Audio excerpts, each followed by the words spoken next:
India TV का programme Hindu राष्ट्र के नाम, चाहे मुकाबला हो,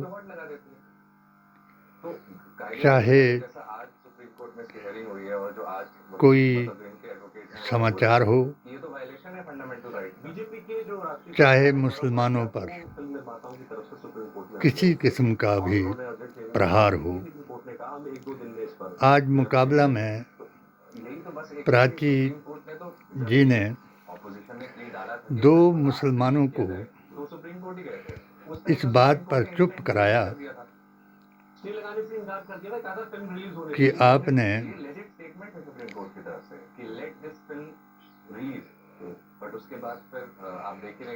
छंगा बाबा या मौलाना पर फतवा क्यों नहीं लगाया। बड़ा अफसोस जब मोदी जी ने 16 कानून बनाए और हम सब मुसलमान उनके पक्ष में आए, चाहे 3 तलाक हो, मुत्ता, हलाला, धर्म परिवर्तन,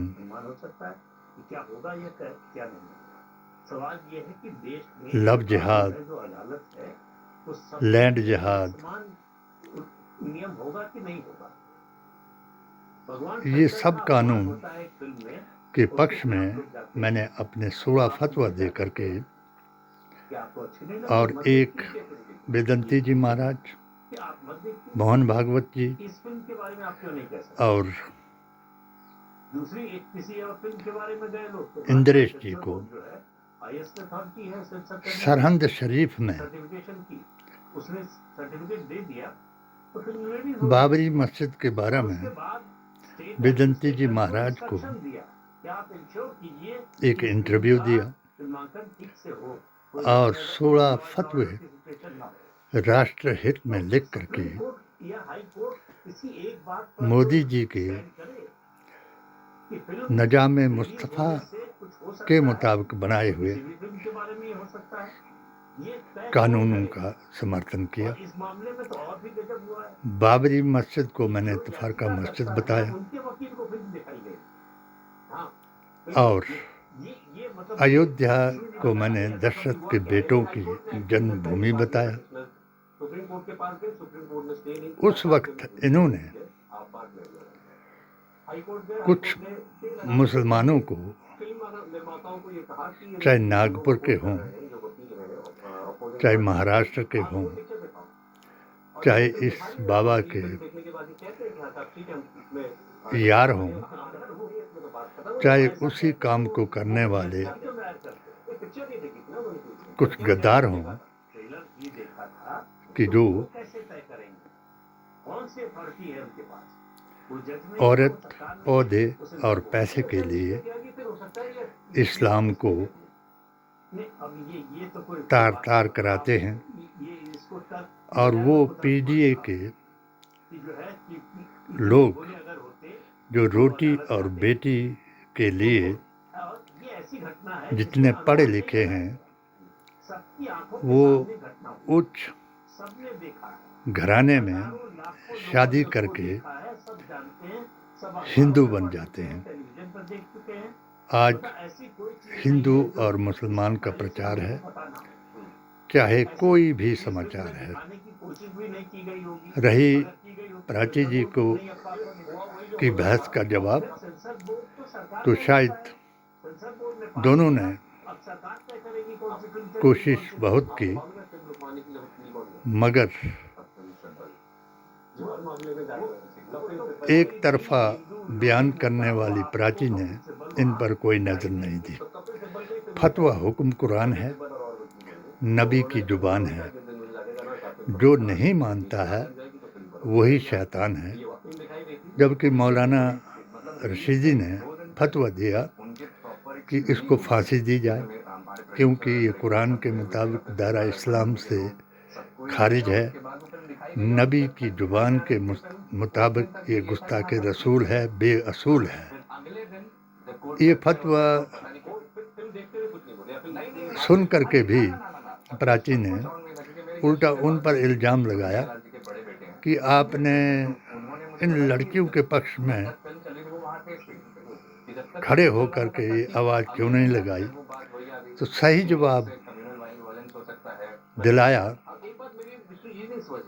मौलाना ने भी सही जवाब दिया और MIM के प्रवक्ता ने भी, कि हम प्रधानमंत्री हैं, हम मुख्यमंत्री हैं, हम पुलिस DGP हैं, हम क्या हैं? हम वो मुसलमान हैं जो 1857 से लेकर के 1947 तक भारतीय संस्कृति, संस्कारों और अपने कुरान, संविधान और नबी के फरमान के मुताबिक बात कर रहे हैं। फिर भी अगर प्राची जी को ये समझ नहीं आया तो उन्होंने सही एक जवाब बताया कि अगर उस गद्दार का तरीका इस्लामिक स्टेट बनाने का है तो उसके इस्लाम को जब हम मानते ही नहीं हैं तो उस स्टेट का हम क्यों प्रशंसा करेंगे या उसके साथ खड़े हो जाएंगे। गद्दार के साथ खड़ा होने वाला गद्दार है।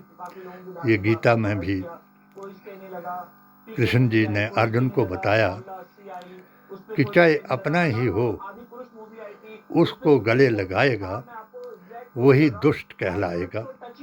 यही कुरान में दूसरा फतवा मैं दूँ, जो मेरा फतवा था कि काफिर के लिए, कि जो जिसे कुरान में काफिर बताया वो हजूर अकरम सल्लल्लाहु अलैहि वसल्लम का खास रिश्तेदार था या यार था या मक्का का सरदार था। अब बार बार अगर ये उन मुसलमानों को ऐसा पहुंचाने के लिए, हिंदू राष्ट्र बनाने के लिए हिंदू मुसलमान करा रहे हैं, 80-20 का फार्मूला चलाने के लिए धीरेंद्र शास्त्री जैसे पाखंडियों को सनातन का सम्राट बना करके मोदी जी उन्हें अपना छोटा भाई बता रहे हैं। और जिन लोगों ने 2013 से मोदी जी का 3 साल का अभियान चलाया,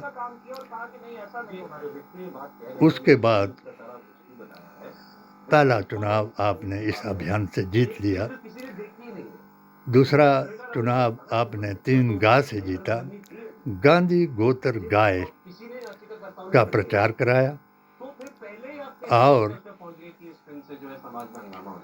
इस प्रचार में नेहरू गांधी खानदान और मुसलमान को गद्दार, मंगलसूत्र चोर,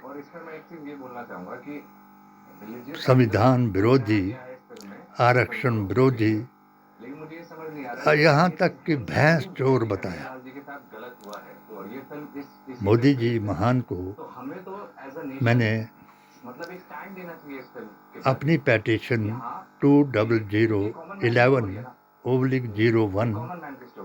2019 में मोदी जी महान कह करके अपनी 7 सूत्रीय पेटिशन के जरिए से बताया क्या चाहता है भारत का मुसलमान।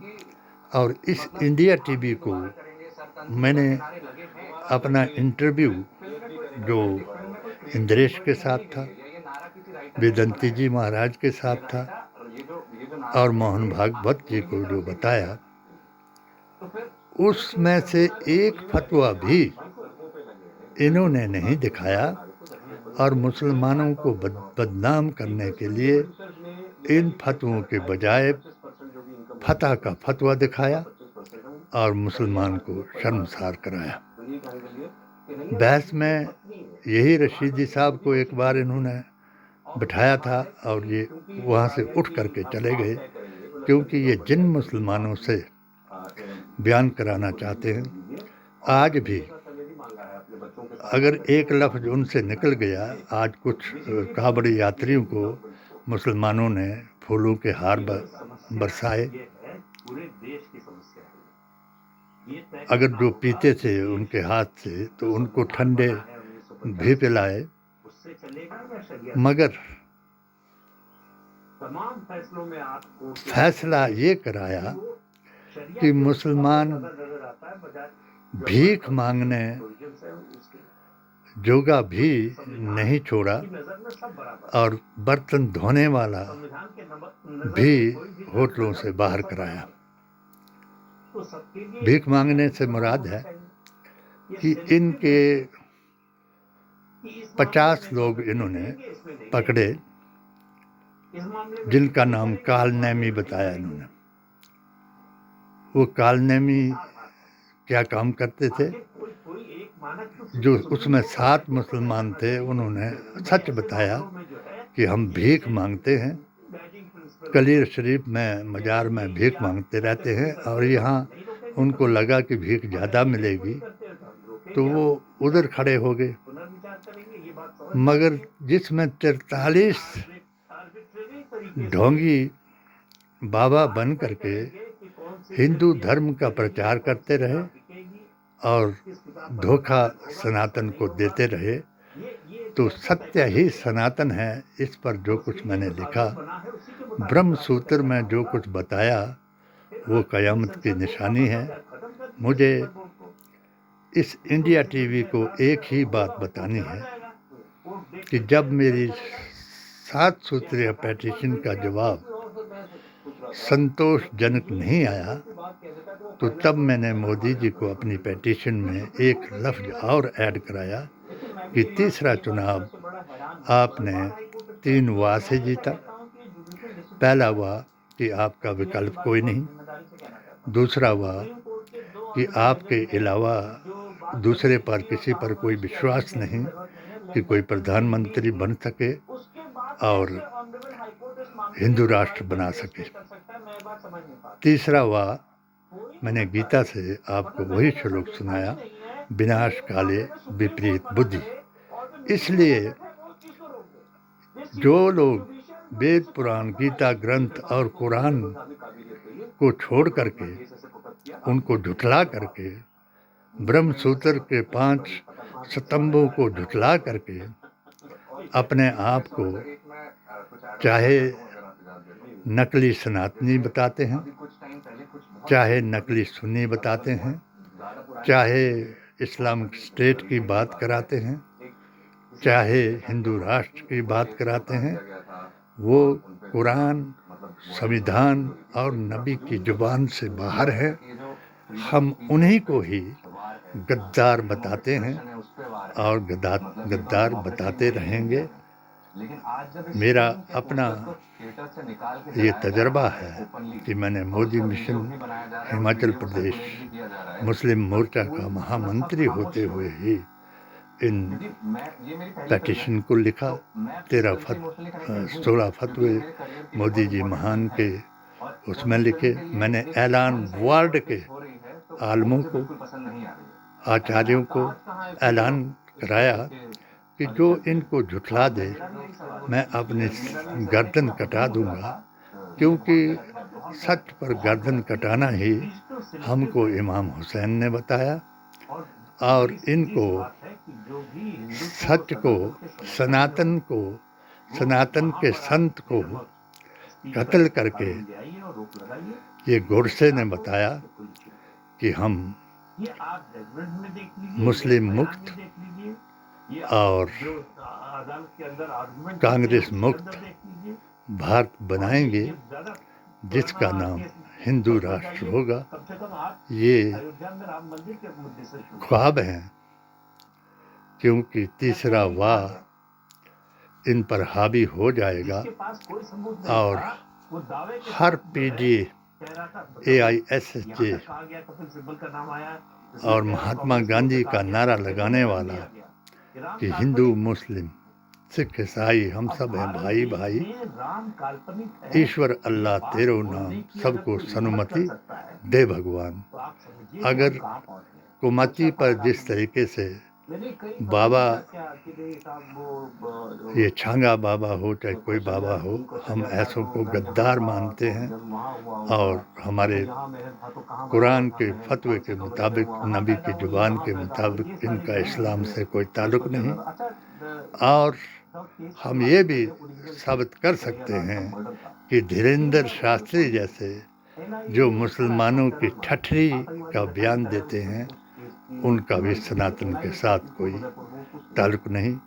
वो हिंदू मुस्लिम कराएंगे, आपस में लोगों को लड़ाएंगे और लोगों को बताएंगे कि हम हिंदुओं को जगा रहे हैं और मुसलमानों को भगा रहे हैं। मगर अब कोई मुसलमान भागेगा नहीं, संविधान के लिए लड़ाई लड़ेगा। और जिस तरीके 7 बार मुझ पर भी कातिलाना हमला इन्होंने कराया और मेरे अपने ही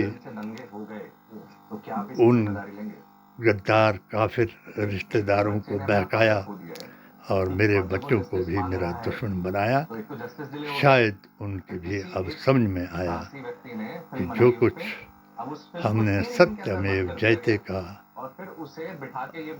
भारतीय संविधान, कुरान और नबी के फरमान के मुताबिक बयान सुनाया, वही सत्य है। जय बापू, जय भीम, जय संविधान।